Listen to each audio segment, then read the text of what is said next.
Hello, everyone. Welcome to Let's Ink Terrax the Tamer Part 5. This is Anthony with Inkwise Studios. And in the last episode, we started inking and spotting blacks on the backgrounds here on the image and also on Terrax's platform. So we're just going to continue to spot blacks in certain places. But in this episode, we're going to start working with some straight lines. So, awesome. So in just a second, I'm going to be using my graphic liners that I showed you a few episodes ago. Specifically, probably the number 3 and the number 2. So, Also, just to let you guys know, as I continue to produce videos, I'm starting to get more comfortable with shooting videos. And I'm also, like, as I'm editing, because I'm just kind of throwing stuff together, just editing all haphazardly, because I'm like, ooh, YouTube, and I'm just, not just kind of throwing stuff together. So I noticed, like, how monotone I sound. I mean, I guess you never hear how you actually sound until you record it and then have to listen to yourself over and over and over and over and over again.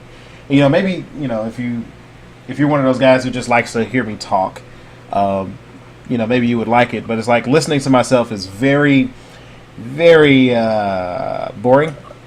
So, at the very least, I'm going to try to deliver some better commentary than I was before. So, hopefully, you'll be entertained by it. And actually, I did want to share something with you guys as far as what I do with ink that may be a little bit different. Like, I got this tip from someone else, but I use it. I don't know if too many people who I know who ink use it, but you notice that I started with this line and it came out kind of dry.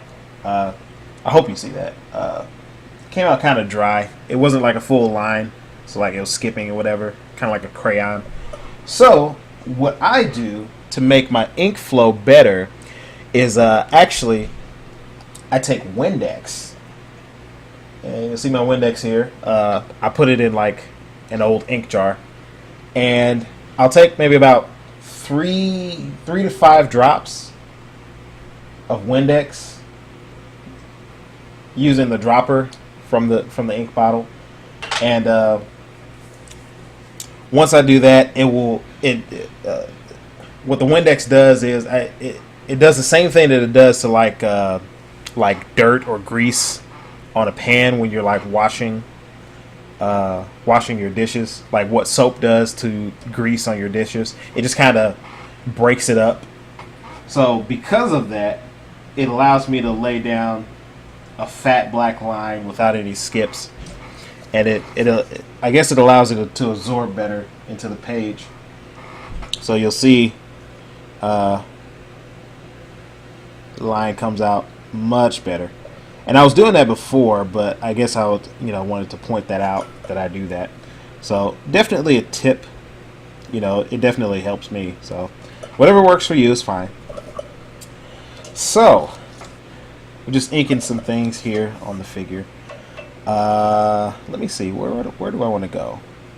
Well, actually, let me. No, I won't do that. Actually, let me go ahead and start with the liners. And I'll just, go over some things that I do with graphic liners. I had mentioned before that, like, the graphic liners, they tend to feather a bit, but at the same time, they're still effective enough to where it's like, yeah, I'm kind of nitpicking with the feathering thing. It's like, for the most part, when I, scale down the size, you don't even really notice it. So, but I guess it's, I'm just kind of like a precision freak like that. And I got that from looking at a lot of Gary Martin stuff. Gary Martin is the guy who wrote that book, The Art of Comic Book Inking, the name of which I couldn't think of like an episode or so ago. So, I had like a brain fart. Sorry about that. But I look at a lot of his stuff and I always see a lot of precision inks because he inks very precise. And it's like he makes me very upset because he inks almost exclusively with a brush. Specifically, Raphael 8408 number 3, which I have this brush because I look at his stuff. So, all right, so I'm about to ink a section on Terrax's axe. I guess that's why they call him Terrax.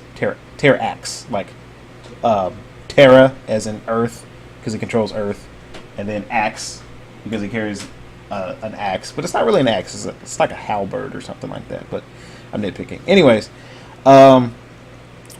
what I would like to do when I start these, I like to use a small straight edge. I don't use like a full size 12 or 18-inch ruler for stuff like this because it kind of gets in the way. Like you'll have like a floppy part over here, and you're trying to deal with that. And so I like to keep my straight edges small because usually I won't have to use a straight edge that large.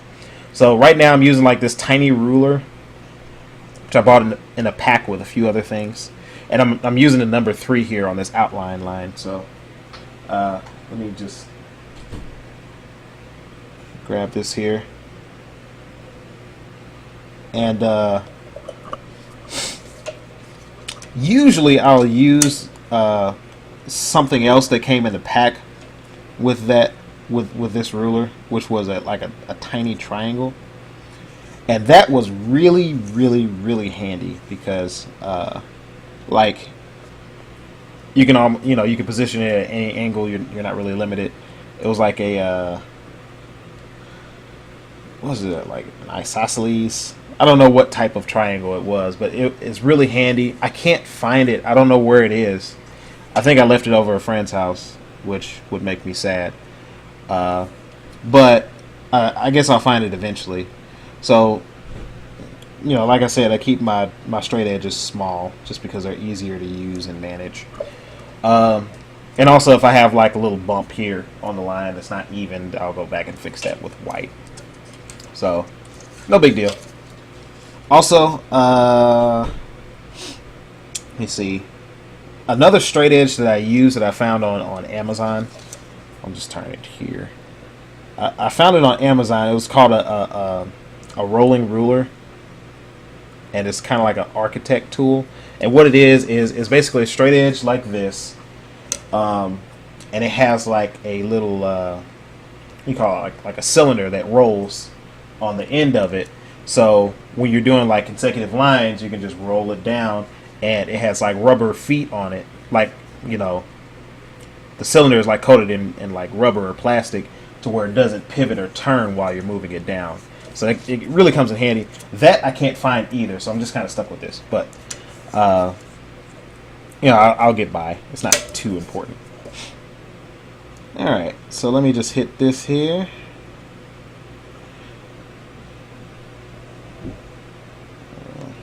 And the curve starts there, so I'll just stop right there. And also I found like you would think that the ink in these would like dry pretty quickly, but there have been many times where I've been using this because I think these are filled with it says pigment ink, but I've heard someone say it's actually India ink in it, which is really cool, which is why I picked them up. But I noticed like sometimes I'll use it, I'll draw a line, and then I'll swipe across and it bleeds. So have to be very careful in that regard to save myself a lot of time and corrections. So yeah.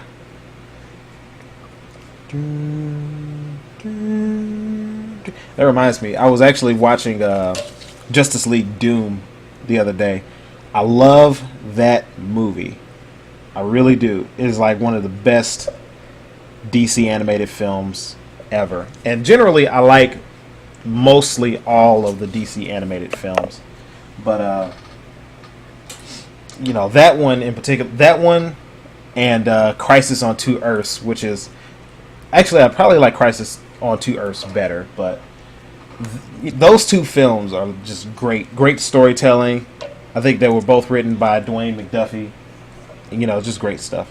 And what I'm going to be doing now is I'm just going to be doing like little areas, like swipe little accents with this while I'm have it in my hand. Just add little cracks and nicks and scrapes because it's a stone texture, so you want some texture to it. Let's put some X's there because I'm going to fill black later. Some more texture here. Some of this stuff is in the pencil, some of it's not. I just like to add stuff sometimes. Like I said, just, with a tight penciler, you kind of have to find areas where you can interpret. So, just little areas. Like here, I can do that because I'm not too concerned with precision on this part per se. I don't want it to be ugly, but at the same time, I don't have to make it perfectly straight because that's the way it's indicated in the pencils. It's not straight. So that's a good thing. Alright, so I'm just adding more of these jagged lines. I also think it helps if I talk and if I ink. If I talk faster, I ink faster. But if I keep talking slow, like I have been, then it kind of slows my hand down. And I think that's especially when I'm trying to hit those contour lines, because it's like my mind, like my whole body slows down when I try to get that line just right. So I don't know. I guess it's like my hang up. I guess I'll grab some of this debris down here.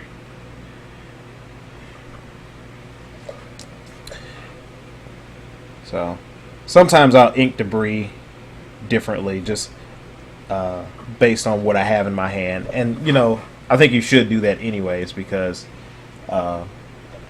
some debris, you can ink with a brush and it'll look convincing.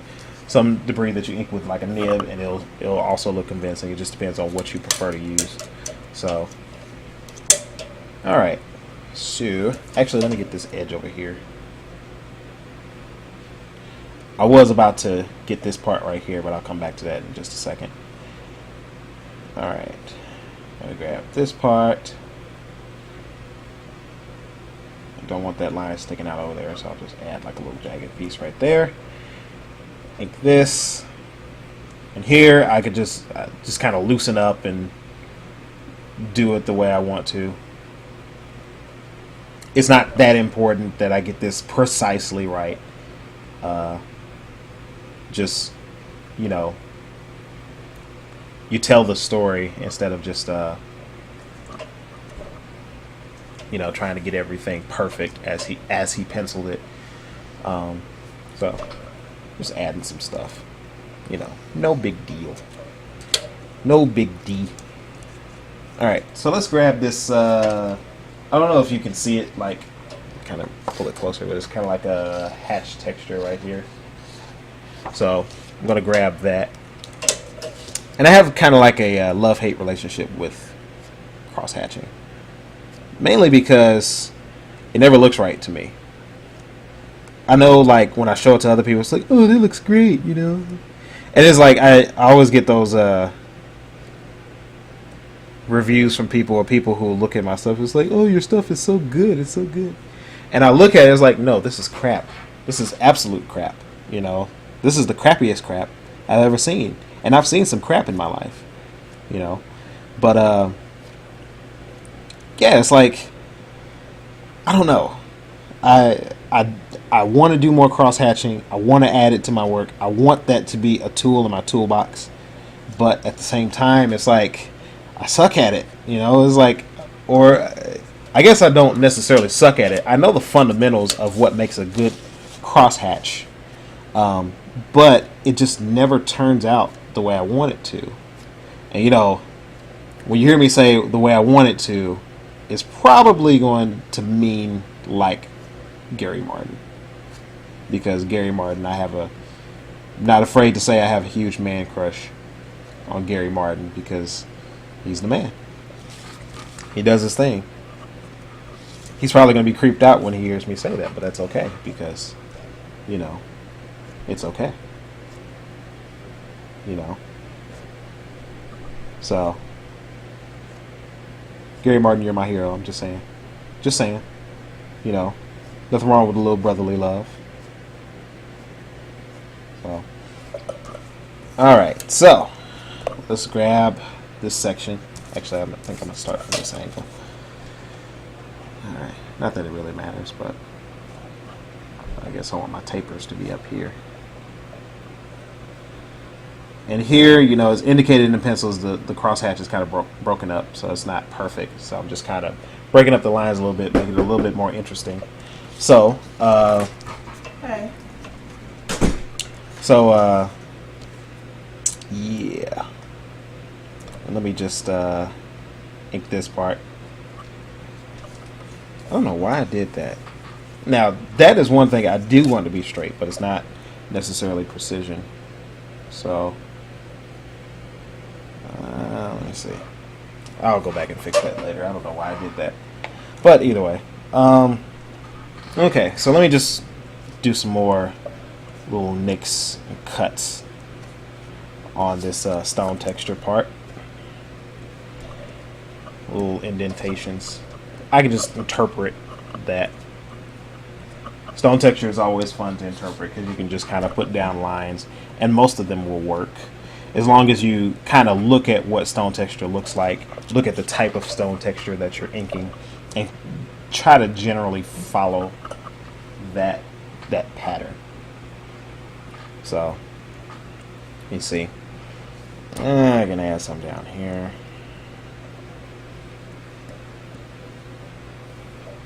Let me see. Alright, so I guess I can go ahead and ink like this long section here.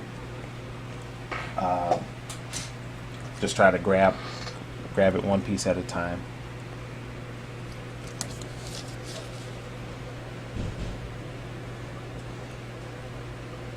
And let me see. So I really like these pens. They're pretty nice, even if I complain a lot about them. You know, they really do come in handy. I will have to say. And actually, for this section, I think I'll get a thicker one. I think I'll use number 5. So I got a multitude of these things, but I do complain about them. I actually started out using like different markers and stuff because I was afraid to actually pick up a brush. And I know I'm a brush inker now, and I probably will forever be. Never say never, but you know, I really dig brush, and I don't think I'm getting off of it anytime soon. But either way, there was a time where I only wanted to use markers, and I only wanted to use substitutes for brush and nib because I hated it. You know, I hated using brush. It never worked right, and I only later found out what my problem was, and I'll tell you in a second what my problem was. Which, you know, if you're a seasoned veteran watching this, you probably already know what my problem was. But either way, like for brushes, I would use like, you know, I never liked the felt tip Pigma markers, so I would use like the Pentel Pocket Brush Pen, which I still like to use. It's a very nice tool, even though I don't have one right now. I use that for like a brush substitute, and I use Pigma markers for nib substitute. And one thing I picked up, and I guess this was what I was trying to get to, one thing I picked up from that period of time was like using your pens. And, you know, people say that, you know, it's just like a dead line. Well, not necessarily, because with markers and with this, like this is a ballpoint pen. When you swipe, there is a slight taper when you just do like a quick stroke like this. So like you see that there's a fat point where the line starts, and then there's a taper. I don't know if you can see that, but yeah, that's what I'm talking about, like right there. So there's a slight taper, so I try to use that as much as I can to my advantage. But yeah, there was a time I didn't really use traditional tools because I was afraid to use them, really, and that's what it came down to. I was afraid to use them. I kept making excuses. Then I actually tried a brush, and one of my problems was that I kept buying cheap brushes. Like I have a Dick Blick in my hometown, and I went there and I bought their store brand watercolor brushes, and I found out later you should never do that because their brushes suck for inking. they're not that good. Like it's sable, like you can buy their sable hair brushes, but it's not high quality sable. It's kind of like a lower quality sable substitute kind of. So don't buy Blick brand brushes for inking because they probably won't work out. So once I actually ponied up the cash to actually buy a nice brush, and I think my first brush was a Raphael number 4. I got a smudgy smudge. See, that's what I'm talking about. These pens do bleed sometimes. That's exactly what I'm talking about.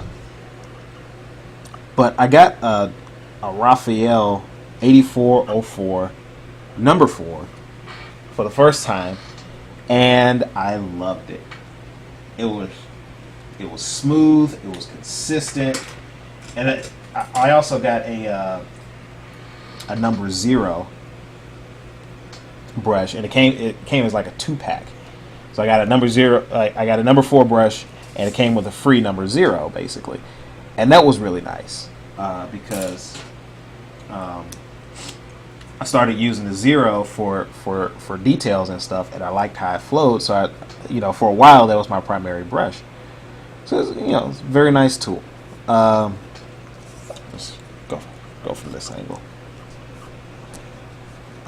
So yeah, started using more quality materials, and I think like either the last video before, or whatever, I was talking about a project that I did, as a fill-in inker, and the lines were very jittery and they were very sloppy. Well, I heard it said that a good craftsman, never blames his tools, and I believe that for the most part, but I do think tools make a difference. And I will say, at that time, on that page, I was using like crappy Blick brand brushes. And that, while it wasn't the main factor that added to the crappiness of that page, it was definitely a contributing factor, because what happens is, like, I've had the Raphaels that I've had for at least about 6 months now. By that time that I was inking that page, I had those crappy Blick brushes for about, 3 months, and they were already starting to split. I had to work so hard to have them keep a point. So because of that, it didn't help with the shakiness thing.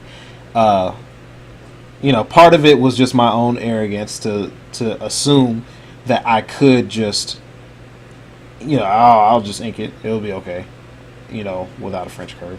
That was definitely like one of the major factors, but a minor point of contention was the fact that I was using crappy brushes as well. And also, I was using crappy French curves too,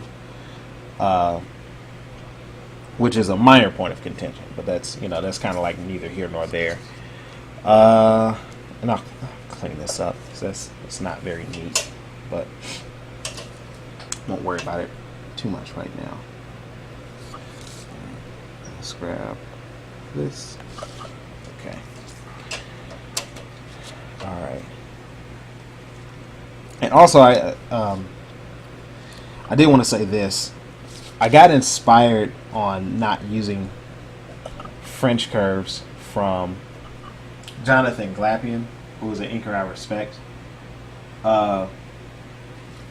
Like, he had like this tutorial video that I like watch when I need some inspiration, where he talked about something he does to practice, and what he'll do is like he'll draw two dots and try to hit both dots in the straightest line possible, and he'll do it with like every tool. He'll like dum dum boom, and then he'll do it longer each time. He'll start here, done, here, done, and then like longer and longer until he gets the straightest line he possibly can freehand. And he did one line with like a brush where he drew 2 dots. He said boom, and then he held like a straight edge. So he was like, "See, that's perfectly straight." I was like, I want to do that. So I've been doing that ever since, and not to that much success, but to this day I still will try to ink as much as I can freehand, just because I know it's possible to not have to use things like French curves and straight edges all the time. Because sometimes, maybe it's just me. I really do honestly believe it's just my hang up. So, like I said, take that with a grain of salt. I'm not telling anybody to do that, but it's just cumbersome for me to always have to reach over and pull out like a ruler or a French curve or straight edge or some type of tool to try to basically make a perfect edge. And like I said, I do have them. I do still use them for certain applications. I'm just correcting some stuff from this pen here. And I do still use them for certain applications. I'm not going to say that I don't use them at all. But it's just annoying for me to do that. Every time I have to, make a straight line. And sometimes, the line does have to be straight, but the line is so short that it's like, well, if I just, kind of am not that straight, just a tiny bit, the line is so short it doesn't really make a difference. So, you got that. So, like I said, that's just my hang up. But, if I wanted to make excuses, that would be I would say that that's for like efficiency's sake. But I'm not that cool to make that excuse. So, alright. So let's grab some of these curve sections on like here, on this axe. Move this ruler out the way. See? That's what I'm talking about. Cumbersome. Like once I get done using it, it just kind of stays on my table and then it starts getting in my way. And I don't like that. Alright, let me find my number 1. And I've been trying to ink more with like my number 1. I said before that my preferred brush is the 8408 number 3. But I tried to ink with my 8404 number 1 because I'm trying to use all my tools and actually get my money's worth for these tools because I shelled out a nice amount for these, so I might as well use them. Let me just grab this foot here.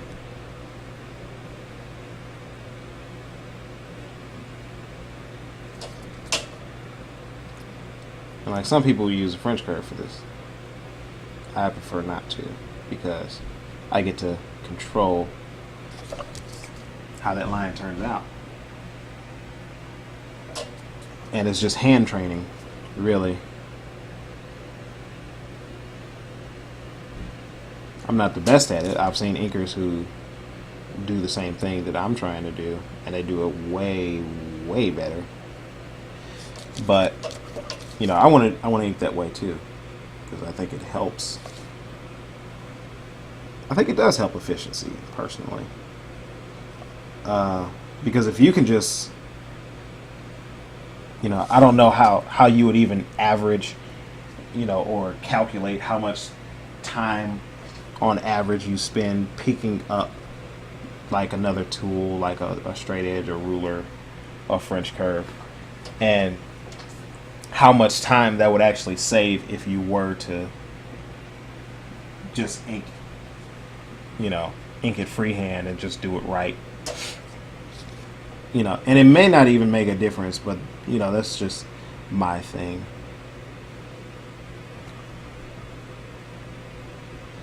So, boom, boom, boom, boom. But besides, I like doing that. I just like making those long strokes, just gently. I don't know, there's something relaxing about that. So it's kind of like you put your emotion down on the page when you do that. You just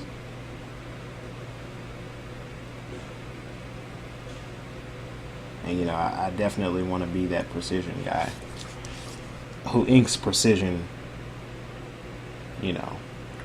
with just a flick of his wrist. He inks the most precise figures. Do I want to be that guy? Yes, I want to be that guy. Am I that guy? No. Will I be that guy? I'll probably get back to you on that one. But I know what I want to be.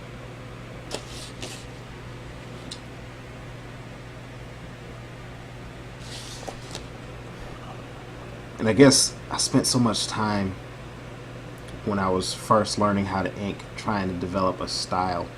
Because, obviously the most well-known inkers are known for particular techniques and a certain look to their inks. Like, even if you have the same penciler, sometimes I can spot who's inking the page. But I spent so long trying to develop my own style, the Anthony Fowler style, whatever that is. And really, I got shut down real quick by my mentor, LeBeau Underwood. And he critiqued one of my pages one time. And I asked him, just kind of like a really naive rookie question. I was like, so, do you see like a style, in my page? Like, you see like a distinctive, style that's kind of like sets me apart and makes me like marketable? And this was all during like a Facebook message. So I guess I'll share the contents of this message. So, I'll say in advance, thanks LeBeau for shutting me down because it helped me to grow. But I can almost hear him sighing on the other side of the message, and he was like, and he just typed, no. And it was so simple. He just shut me down real quick. He's like, no, you have no style. He's like, you don't have enough experience to have a style.